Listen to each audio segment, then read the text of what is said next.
एक बार की बात है, काशी का एक राजा जिसका मंत्री बड़ा चतुर था, बुद्धिमान था, ज्ञानी था और मंत्री का काम करते हुए भी प्रजाओं के बीच धर्मोपदेश दिया करते थे, यानी सत्संग सुनाया करते थे समय समय पर। ये बड़ा बुद्धिमान विद्वान मंत्री था और इस कारण से काशी का जो राजा था वो बड़े आनंद से राजकाज को चला रहे थे कि उसी के राज्य में एक ब्राह्मण रहते थे, पंडित जी। ब्राह्मण तो बेचारे बड़े भोले भाले अच्छे थे, लेकिन उसकी जो घरवाली थी ना ब्राह्मणी, वो अंग्रेजी मीडियम वाली थी। उसका फरमाइश, ठाठ बाट, रहन सहन, लाइफ स्टाइल बिल्कुल अलग था। अब नया तरीके से जीने वाले लोगों के लिए तो बहुत खर्चा बर्चा है, बहुत चीज़ की ज़रूरत होती है, तो ब्राह्मणी की फरमाइश बहुत चलती थी। अब बेचारा पंडित जी उसके फरमाइश को पूरा करते करते तंग रहता था। अब एक और फरमाइश दे दी। पहले तो कपड़ा लत्ता गहना जेवर का फरमाइश था, घर मकान दुकान का। अब एक फरमाइश और दे दी कि सुनो जी, हमको एक नौकर चाहिए, यदि नौकर ला के दोगे तो मैं तुम्हारे घर रहूंगी और नहीं तो मैं चली। अब पंडित जी परेशान, ये जब चली जाएगी तो हमारा घर कौन संभालेगा, कुछ तो करना पड़ेगा। तो पंडित जी पूछते हैं कि देवी बता, हम तो गरीब आदमी, किसी तरह से हम लोगों को गुजारा करना चाहिए, अब तू फरमाइश नौकर का कर रही हो, तो नौकर को तो महीना देना पड़ेगा 10,000 15,000, खाना पीना देना पड़ेगा। तो बोले तुम जाना, तुम्हारा काम जाने, हमको चाहिए तो चाहिए, मैं थक जाती हूँ। सेवा के लिए एक नौकर चाहिए, काम धंधा के लिए, काम काज को संभालने के लिए। पंडित जी कहते हैं उपाय क्या है? ब्राह्मणी कहते हैं कि उपाय है कि पहले तुम जाकर के नौकरी करो और कमाओ पैसा, और जब कमा करके बहुत धन इकट्ठा कर लोगे ना तो वो पैसा ला करके और फिर यहाँ नौकर रखना। ये पसंद है तो ठीक है, नहीं तो मैं चली। अब बेचारा पंडित जी परेशान, कहते देवी तू घबरा मत, तुम्हारे बात का मैं ध्यान रखते हुए वही करूँगा। और घर परिवार को उसके हाथ में दे दिए सब कुछ भार, और पंडित जी चल पड़े वणिज कमाने परदेश। जाते जाते इस राज सीमा को पार कर दूसरे राज्य में गए, भेष बदल कर। जाने माने प्रतिष्ठित पंडित थे, लेकिन दूसरे राज्य में कौन किसको चिंता है। भेष बदल करके पंडित जी करने लगे नौकरी। कहीं किसी मंदिर में पूजा पाठ कर रहे हैं, इधर उधर का काम धंधा करके कमा करके बहुत दिन हो गया। कमाते कमाते बहुत सारे सोने का मोहरा कमा करके ला रहा था। सोचा अब इतना सोना चांदी कमा लिया हूँ, घर में रख दूंगा तो धीरे धीरे नौकर के लिए तो हो ही जाएगा, और इस तरह से हमारी ब्राह्मणी भी खुश रहेगी पंडितन, और इस तरह से जीवन की गाड़ी चलेगी बढ़िया से। अब ये कमा करके पंडित जी झोला में वो सारा जो मोहरा था सोने चांदी का वो लेकर के आ रहे थे। संजोग से देखिए पुराने जमाने में यातायात की ज़्यादा सुविधा थी नहीं, 2 4 5 10 किलोमीटर तो लोग पैदल ही चलते थे, और नहीं तो साइकिल बैलगाड़ी ये सब साधन था। और जगह जगह पक्की सड़क भी नहीं हुआ करता था, कच्ची रास्ता और एक पेड़िया रास्ता होता था, कोना कोनी लोग जाते थे। आज जो दूरी है ना ये यात्रा में, ये दूरी ये मत समझिए कि कोई जगह आज दूर हो गया है। दूरी ये है कि अब रोड जो घूमता है तो रोड को हर गांव को छूते हुए जाना पड़ता है, इसलिए जो कोना कोनी 3 किलोमीटर होगा वो रोड के सहारे 9 किलोमीटर होता है, 10-20 किलोमीटर हो जाता है। तो पहले के लोग कोना कोनी जाते थे, बता देते थे कि वो गाछ देख रहे हो ना, वो पहाड़ पर, उसके उस पार में उसी का घर है। अब वो कोना कोनी गए तो सीधे पहुंच गए, देख रहे हैं जा रहे हैं। अब उसी को घुमा करके इधर से उधर महगमा भटगमा होते हुए जाइए तो 20-30-40 किलोमीटर। तो यही पंडित जी कमा करके घर आ रहे हैं, सीधा रास्ता था, जंगल होते हुए एक पेड़िया रास्ता से आ रहे थे।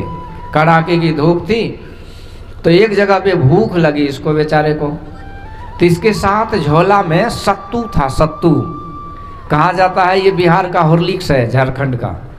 सत्तू घोर के पी लीजिए, एकदम पेट टनाटन रहता है। उसमें नींबू दे दीजिए, काला नमक दे दीजिए, जीरा का चूरन दे दीजिए, 2 गिलास पी लीजिए, एकदम मूड फ्रेश, कोई गैस्ट्रिक फैस्ट्रिक कुछ नहीं, शरीर के लिए बहुत सुंदर लाभदायक।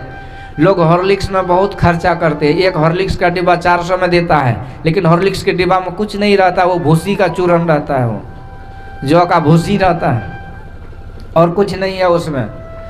तो इसलिए असली सत्तू ही और असली हॉर्लिक्स है। हॉर्लिक्स बेचने वाले कंपनी क्या करता है कि इसको दूध में मिला के 4 चम्मच दीजिए, तो ये यही हो गया ना कि एक माता जी बेच रही थी दही, किसी ने पूछा कि तुम्हारा दही कैसा है, तो बोला कि बाबू दही तो ठीक है लेकिन 4 चम्मच चीनी मिला के खाओगे ना तो मीठा ही लगेगा।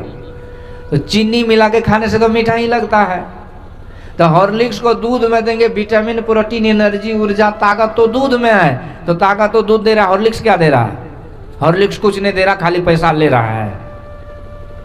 एक बच्चा का जन्म होता है उस समय उसको कौन सा विटामिन प्रोटीन कहाँ से क्या मिलता है? 2 4 6 महीना माँ का दूध और उसमें सब कुछ उसको हो जाता है। शरीर का संपूर्ण पोषण बच्चा का कैसे होता है? एक दूध से होता है। अब इसी से विचार लीजिए कि दूध में क्या नहीं है। आजकल हम लोग दूध दही जैसे अमृत चीज को छोड़ देते हैं और उधर से जो है जहर माहौर वो मीट मछली हड्डी पसली घिना घिनाया चीज ला करके पेट को गंदा करते हैं, मन को गंदा करते हैं। जिस दूध दही मक्खन के लिए भगवान ने माखन चोर की लीला की, माखन चोरी किए, दही दूध, ये अमृत तुल्य कहा गया है। ये आयुर्वेद में शहद जिसको मौध बोलते हैं, दूध मक्खन, ये सब घी, ये सब अमृत के समान काम करता है शरीर में। इसका महत्व देना चाहिए। इसका महत्व दिए भगवान, तब न बोले ब्रजवासियों को कि भैया चोरी करो, तब से नाम भी हो गया माखन चोर भगवान। तो भगवान चोरी किए फिर भी भगवान है। क्यों? क्योंकि भगवान का ये उपदेश था दूध दही माखन के लिए। जैसे सत्तू है वैसे ही चीज है सत्तू। सत्तू बड़ा बढ़िया चीज है। ये मत समझिए कि गरीब लोग सत्तू खाते हैं। ये बहुत सुंदर नाश्ता जलपान है। वो कमा करके आ रहा था, एक वृक्ष के नीचे गर्मी थी तो धूप से बचने के लिए छायादार वृक्ष के नीचे बैठा और भूख लगी तो वो सत्तू निकाल के एक बर्तन में वो मिला करके सान करके खाया, राहत मिली। अब हाथ धोना है, पानी पीना है, तो बगल में ही वो सरोवर था। सरोवर का पानी स्वच्छ था जिसको तालाब बोलते हैं। तो सोचा कि वहीं जा करके पानी पी लूँगा। तो आजकल देखिए झारखंड में कुआं बहुत है ना, तो लोग कुआं का पानी पीना नहीं चाहते, लेकिन कुआं का पानी बहुत पवित्र होता है, बहुत शुद्ध होता है, बहुत ताकतवर होता है। लेकिन धीरे धीरे हम लोग का दिमाग भी सिकुड़ते जा रहा है, खान पान का नियम भी बिल्कुल बदलते जा रहा है। पहले लोग नदी के पानी को पीते थे। पूज्य भगीरथ बाबा कहा करते थे कि गुरु महाराज के लिए हम लोग जब भोजन चौका उका बनाते थे, चौका में भोजन, तो बगल में गंगा जी से पानी ला के बनाते थे, कोयला के आग पर, लकड़ी के आग पर, गोठा के आग पर।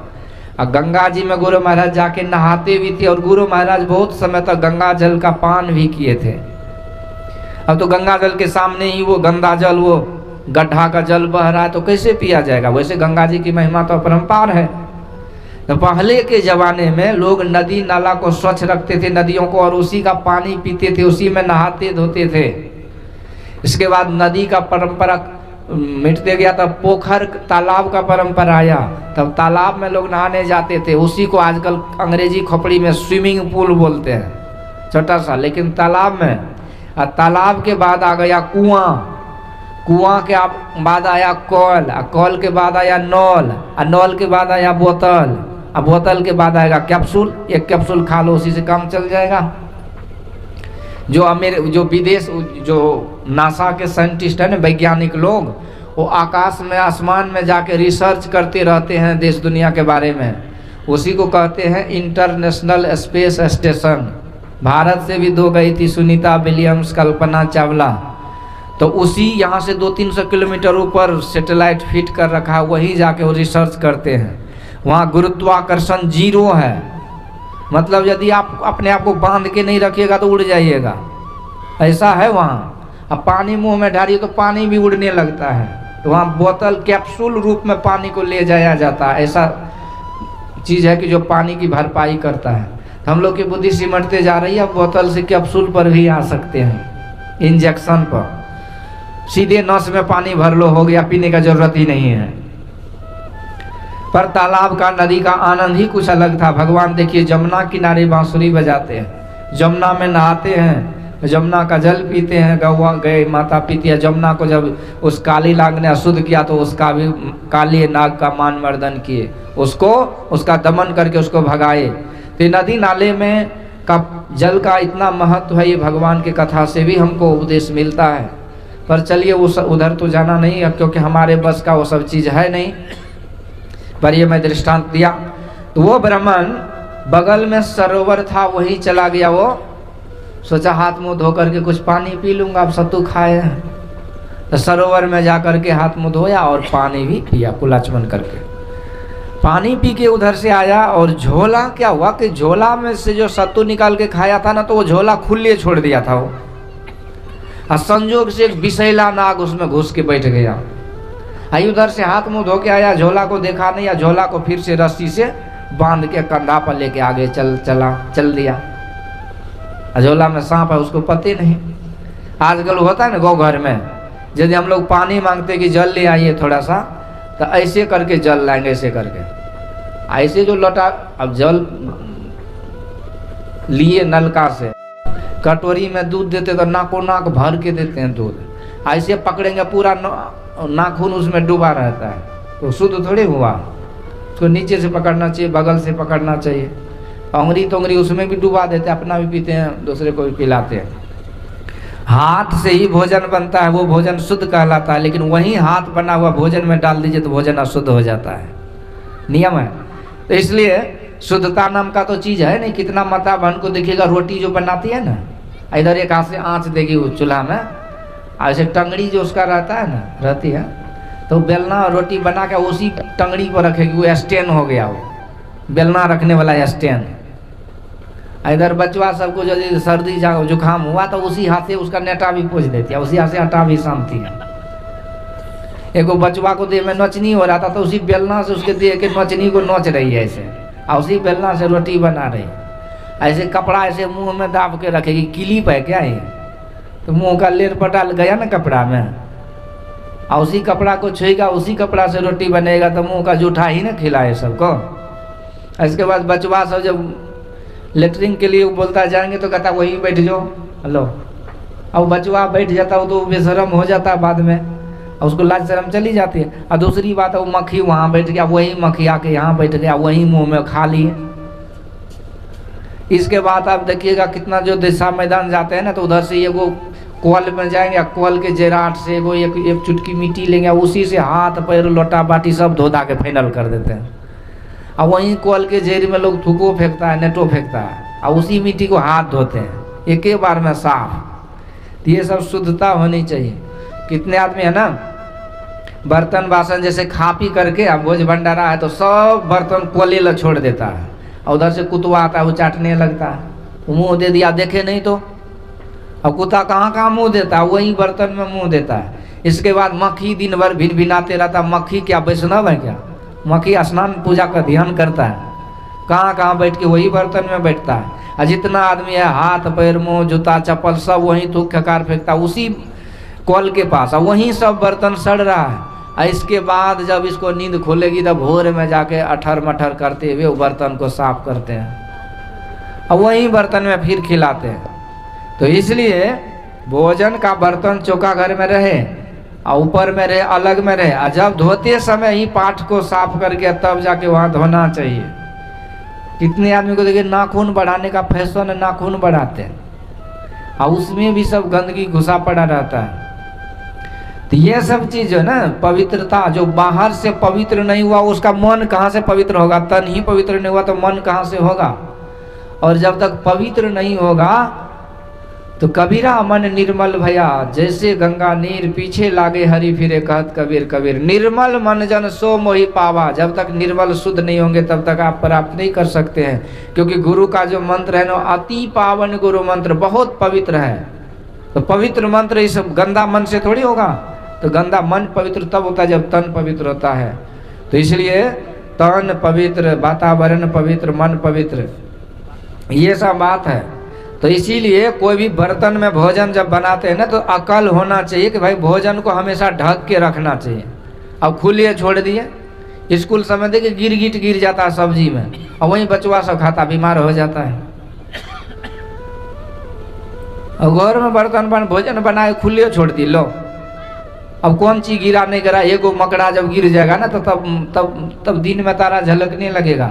मकड़ा जब देह में सट जाता तो पूरा फोड़ा फुंसी 5 दिन तक रहता है, और उसका रस जहाँ भी फैलता वहीं फोड़ा हो जाता है। वो जब भोजन में चला गया तब कौन बाप बचाएगा? इसलिए भोजन हो या पानी हो, कोई भी चीज हो उससे हमेशा जैसे बनाए ढक देना चाहिए।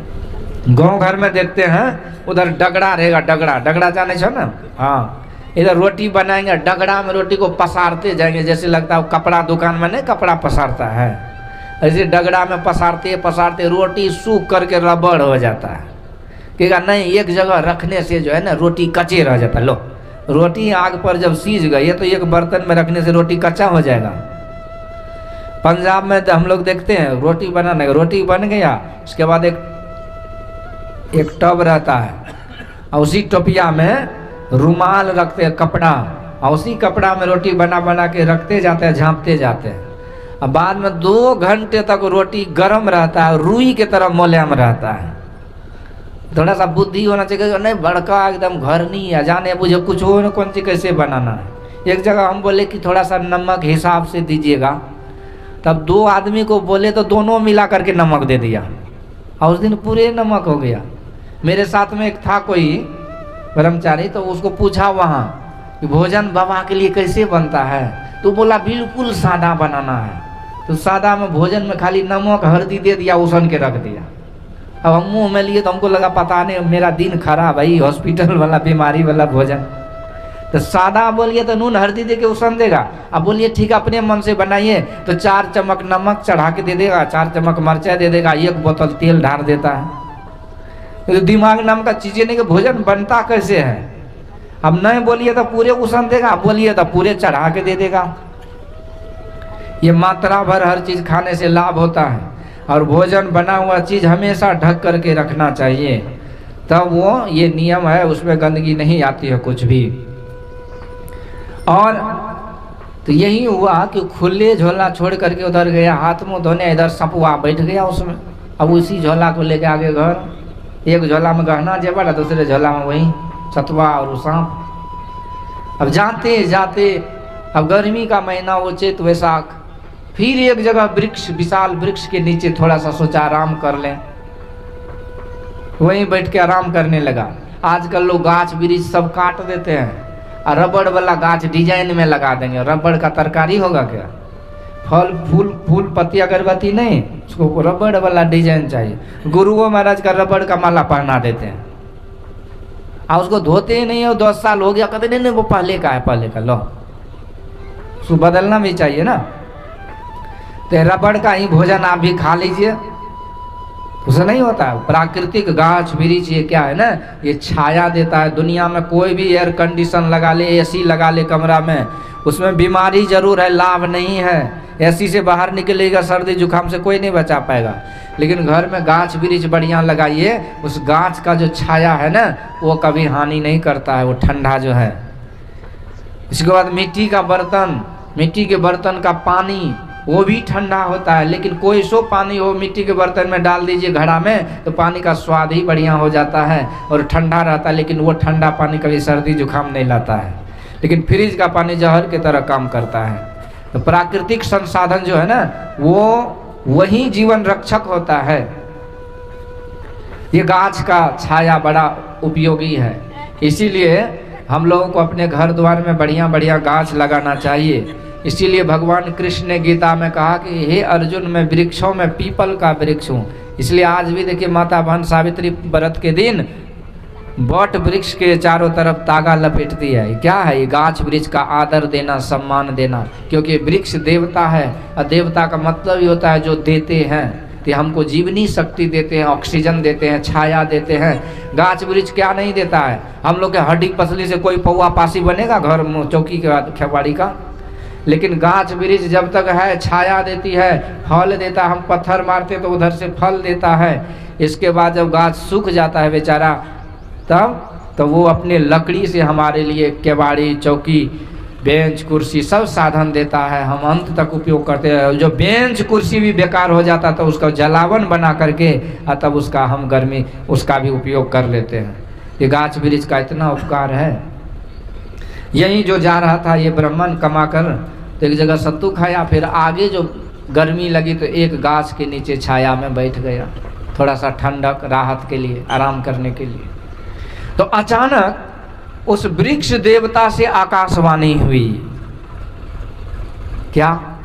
तो अरे ब्राह्मण, यदि तू यहाँ कहीं रुक गया तो तू आज निश्चित मर जाएगा। यदि रात्रि विश्राम कहीं पर कर लिया इस जंगल में तो तू आज मरेगा। और नहीं, यदि तू घर को गया तो तुम्हारी घर वाली मर जाएगी। ये आकाशवाणी हो गई। अब बेचारा पंडित ने सुना ये आकाशवाणी तो दम सूख गया। हम मर जाएंगे, घर वाली मर जाएंगे। मरने की बात सुन करके बड़े बड़े का प्राण भी हलक में आ जाता है। सब तरह से मन छूट जाता है, बैराग हो जाता है। अरब खरब नौ दरब है, उदय अस्तुति हो राज, तुलसी जो निज मरण है तो आवे के ही काज। जब मरण जान ले कि मर जाएगा आदमी, तो आदमी का देखिए कैसे बिन बिनाने लगता है, छटपटाने लगता है।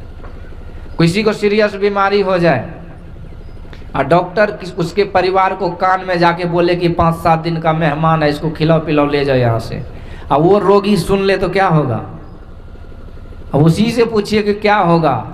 मरेगा तो 7 दिन के बाद, लेकिन तिल तिल करके वो मरता रहेगा, हर पल हर क्षण, और डरता रहेगा, व्याकुल रहेगा। मरने का डर बड़ा खतरनाक होता है, लेकिन मरना सबको पड़ता है, डरिए चाहे नहीं डरिए। लेकिन जब डर जाते हैं ना तो वो तर जाते हैं, तब वो कुछ कर जाते हैं। परीक्षित जी महाराज को 7 दिन पहले मृत्यु की सूचना मिली और डर गए तो कुछ कर गए तो तर गए। तब जाकर के उन्होंने कथा सुन ली और अपना कल्याण कर लिया। तो डर हुआ मृत्यु का, और तब जाकर के भक्ति हृदय में समा गई। इसलिए कहते हैं डर करनी डर परम गुरु, डर पारस डर सार, डरत रहे तो उबरे, नहीं तो गाफिल खावे मार। तो डर जिसको है ना, पाप से डर है, नरक से डर है, दुख से डर है, मरण से डर है, इस तरह से जमलोक से जमदूत से डर है, इस तरह का जिसको डर है तो वो पाप कर्म नहीं होता है, तो फिर वो सत्संग भजन करता है। तो ये पंडित को इतना डर हुआ कि मत पूछिए, डर से तो कांप रहा है, रो रहा है, व्याकुल हो रहा है बेचारा, मैं मर जाऊंगा। अचानक क्या हुआ, न घर जा रहे हैं न इधर रह रहे हैं, क्योंकि उभय भांति अब मरण हमारी, दोनों तरफ से मृत्यु है। तो इधर उधर भटक ही रहे थे व्याकुल होकर के। तो अचानक क्या देखा कि जो काशी नरेश का मंत्री जो था, विद्वान ब्राह्मण सेनक पंडित नाम था, तो वो धर्मोपदेश दे रहे थे अपने प्रजा को, यानी सत्संग का प्रचार, सत्संग का कार्यक्रम हो रहा था। जब ये ब्राह्मण देखा कि कहीं दूर में सत्संग हो रहा है इसी जंगल के पास, तो सोचा चलो हारे को हरि नाम, हो न हो कोई समाधान मिल जाए सत्संग में, क्या पता संत की कृपा, जो न करे लकीर वो करे फकीर। 7 द्वीप 9 खंड में गुरु ते बड़ा न कोई, करता करे न करे सके, गुरु करे सो होय, यदि चाह ले तो हो जाता है। ये बेचारा ब्राह्मण रोती बिलखती उस सत्संग में गया और पीछे बैठ करके सत्संग सुन रहा है, पर आँख से डब डब आंसू गिर रहा है, कब तो शाम होने वाला है, मैं मर जाऊंगा। थोड़ी देर बाद सत्संग पूरी हुई, आरती हो गई, पर जो उपदेश दे रहे थे वो सेनक पंडित, उसकी नजर उस रोते हुए श्रोता पर पड़ी। तो आरती के बाद उसको बुलाया, अब संत है तो सब पर दृष्टि है। पूछा भाई एक बात बता, ये सत्संग तो ऐसा चीज है कि सत्संग से सब दुख मिट जाता है। जिसको जीवन में मिला सत्संग है उसको हर घड़ी आनंद है, आनंद है। नित्य प्रति सत्संग कर ले प्यारा, तेरा कार्य सरे सारा। ये दुनिया के सताए लोग यहाँ सीने से लगाए जाते हैं, दरबार में सच्चे संत सदगुरु के दुख दर्द मिटाए जाते हैं। बहुत सारे गम हैं इस छोटे से संसार में, गम नहीं बिकता किसी बाजार में। हो अगर दुनिया से दुखी तो स्वागत है आपका गुरु के दरबार में। तो भाई ये सत्संग तो सब दुखों को मिटाने वाला, दूर करने वाला है। लोग आनंद होकर के सत्संग सुनते हैं। लेकिन मैं देखा कि तू सत्संग, पूरे सत्संग में रो रहा था, बिलख रहा था, तुम्हें क्या विपत्ति हो गई? सेनक पंडित रोते हुए कहा, महाराज क्या बताऊं, मैं ऐसा हुआ, मैं अपने घर वाली के कहने से परदेश गया कमाने, बहुत मेहनत से बहुत धन कमा के आ रहा था। एक जगह विश्राम किया, मैंने सत्तू खाया, हाथ पैर धो के झोला लेके आगे बढ़ा। दूसरी जगह एक वृक्ष के नीचे मैं कुछ देर तक विश्राम करने बैठा, तो वहीं पर वृक्ष देवता ने आकाशवाणी कर दी कि यदि मैं आज यहाँ रुक जाऊं तो मैं मर जाऊंगा। मैं घर गया तो मेरी घरवाली मर जाएगी। तो महाराज मैं मरना नहीं चाहता, और मैं ये भी नहीं चाहता कि मेरी घरवाली भी मर जाए, नहीं तो घर ही उजड़ जाएगा, और मैं यदि मर जाऊंगा तो मेरे लिए तो दुनिया ही उजड़ गई। तो महाराज इसीलिए मैं रो रहा था, क्योंकि ये भविष्यवाणी कभी व्यर्था तो होती नहीं है, आकाशवाणी। तो इसीलिए यही मेरे दुख का कारण है। शैनक पंडित हंसने लगा, कहते रे ब्राह्मण, ये बात सही है, जो लिखा हुआ लीलार में उसे कोई नहीं मिटा पाता है, और तुम्हारी मृत्यु है तो मिटा कौन पाएगा। तू रोवो चाहे हंसो, मरना तो है ही, तू निश्चित मरेगा, लेकिन घबराना मत। तू मरता तो जरूर, लेकिन तू सत्संग में आके बैठ गया ना, इसीलिए अब वो काल टल जाएगा। तो बोला कैसे महाराज। शैनक पंडित कहते सुन, तुम्हारे पास जो झोला है ना, यही झोला है, उसमें सांप बैठा हुआ, चलो आराम से खोलो इस झोला को। और जैसे इस झोला को खोला, वो काला नाग फुफकारते हुए प्रकट हुआ, सब भागा, और काला नाग को छोड़ दिया तो भागते भागते जंगल की तरफ सांप भाग गया। शैनक पंडित बोला सुन ब्राह्मण, ये नाग नहीं, ये तुम्हारा काल था। आज ये डस करके तुम्हारे जीवन लीला को लील कर देता, जीवन को। आज तू निश्चित मर जाता, लेकिन तू सत्संग में आया, और ये सत्संग में दुख दर्द सब खत्म हो जाता है। सत्संग में काल की भी दाल नहीं गलती है, और उस सत्संग में आए जीव का निहाल हो जाता है, वो मालो माल हो जाता है। इसलिए तू आज बच गया, पर जा और इसी तरह से सत्संग करते रहना, तुम्हारे जीवन में कोई संकट कुछ नहीं आएगी। यदि आएगी भी तो थोड़े होकर के टल जाएगी। कबीर दर्शन साधु की बड़े भाग्य दर्शाए, जो होवे सजा सुली तो कांटों ही टली जाए। इसलिए जा और तुम्हारा कल्याण हो। इसलिए हमारे गुरु महाराज कहते हैं सत्संग नित और ध्यान नित, रहिए करत संलग्न हो, व्यभिचार चोरी नशा हिंसा झूठ तजना चाहिए। इसको रोज करना चाहिए, ये जीवन रक्षक है, कल्याण कर देता है। पर यहाँ शैनक पंडित कहते भैया एक बात मुझे समझ में नहीं आती कि तुम्हारी घरवाली कैसी है कि तुमसे नौकरी करवा रहा है एक नौकर रखने के लिए। मेरे समझ से वो अच्छी नहीं है। ऐसा करना, जो धन संपत्ति तो कमा के ले जा रहा है ना, तो 200-300 मोहरा मैं भी दे देता हूँ, जा तो घर, लेकिन ये धन अपने पास रखना, घर वाली को नहीं बताना, थोड़ा थोड़ा निकाल के खर्चा करना। बोला ठीक है महाराज। तो जान बच गई। ये ब्राह्मण झोला वो धन का लेकर के जा गया घर। घर वाली एक नंबर की चुड़ैल थी, वो एक नंबर की नटीन, हरा शंखनी थी, वो छुलकड़ी जिसको बोलते हैं ना, छुछुंदर, वही थी वो। दूसरे के साथ रहती थी वो। और जैसे देखा कि पति आया है तो उसको घरे में बैठा दिया, और बाहर से कहा महाराज आइए क्या लाए हैं। अब ये ब्राह्मण या कपाड़ी बोल दिया कि हे अब देखो गहना जेवर सोना चांदी लाया हूँ, और वो आम गाछ के फुलिंगा पे लटका के रखा हूँ, बोल दिया ही। घर वाली जो है वो छिप करके जो बैठा था उसको बोल दिया कि देखो सोना चांदी वहाँ है, तुम टपा देना उसको। अब अगले दिन ब्राह्मण गया फुलिंगा के पास देखने, तो वहाँ कहीं कुछ नहीं है, खोप सहित कबूतरा है न, सब टप गया। अब ब्राह्मण माथा पीट रहा है, हे भगवान वर्षों का कमाया धन संपत्ति गंवा दी। अब घर वाली को पूछ रहे, तो कहते हमको क्या पता, तो आप जानिए आप रखे हैं, और सब उसी को पता था। फिर से गए शैनक पंडित के पास, महाराज अब क्या करें, हम तो लुट गए, छाती पीट रहे। तो शैनक पंडित कहते मरो, संत महापुरुषों की बात को नहीं मानते हो तो मरो। सुख में सुमिरन किया नहीं, दुख में किया याद, कबीर वादास की कौन सुने फरियाद। जब गुरु महाराज कहते सत्संग करो ध्यान करो, तो कहते नहीं, पोता पोती को खिलाने से फुर्सते नहीं।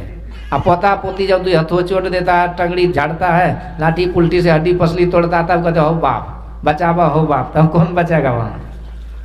तो इसलिए संत के आदेश का उल्लंघन करेंगे तो दर दर पे हर मोड़ पे ठोकर मिलता है। शैनक पंडित बहुत डांटे, और बाद में कहते देखो आज के बाद कभी भी किसी संत की आज्ञा का उल्लंघन मत करना। मैं एक उपाय बताता हूँ, तुम जाओ, तुम्हारे घर में इतना ऋण हो ही गया, इतना कुछ चला ही गया, तो एक और करो काम कि तुम अपने घर में 7 दिन तक भंडारा करो। घर वाली को बोलना कि वो बदल बदल करके निमंत्रण दे, 50-100 आदमी जो ही है दूसरे दूसरे गांव से निमंत्रण दे, लेकिन एक ही आदमी जो 7 दिन आएगा तो उसको पकड़ के मेरे पास ले आना। तो घर वाले को भार दे दिए निमंत्रण देने का, और कभी इस टोला में निमंत्रण दे, कभी उस टोला में दे, कभी उस टोला में दे, तो सब जगह का लोग आया, लेकिन वो अपने जो प्रेमी था उसको रोज निमंत्रण देती थी, तो वो रोज आता था 7 दिन। युक्ति है ना। अब उसको पकड़ के वो ब्राह्मण सेनक पंडित के पास हाजिर किया। सेनक पंडित देखा, समझ गया यही है वो चिल्लर। लाए अज्ञानी, तो इस ब्राह्मण का धन संपत्ति चोरी किया है? बोला नहीं, हम नहीं किया महाराज, हम तो जानते नहीं कौन है क्या है। अब सेनक पंडित अपने रंग में आया, बोला देख मैं इस राज्य का मंत्री हूं, यदि उठ पटांग व्यवहार किया तो तुझे राज दरबार में राजा से फांसी दिलवा करके लटका दूंगा। सच सच बोल के धन संपत्ति लिया है कि नहीं? तो वो कांपने लगा, महाराज हम ही लिए हैं, ये किए वो किए, सब अपना उगल दिया डर से। मरता तो क्या नहीं करता। अब जाकर के सब धन संपत्ति लौटा दिए ब्राह्मण को। अतः उस समय उसकी घरवाली भी थी, वो भी संभल गई, सुधर गई, और उस दिन से अपने पति की सेवा करने लगी। छल कपट जो इधर उधर का था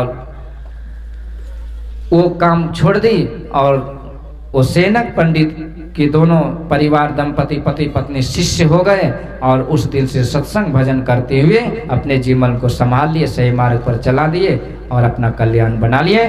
तो ये लाभ है सत्संग का। इससे खुद का भी सुधार होता है और परिवार का भी संहार होता है, और दुनिया का धन भी मिलता है, और असली धन जो परमात्मा रूपी धन है वो भी मिलता है। तो कबीर सब जग निर्धना, धनवंता नहीं कोई, अधनवंता वाको जानिए, जाके राम नाम धन होए। श्री सद्गुरु महाराज की जय।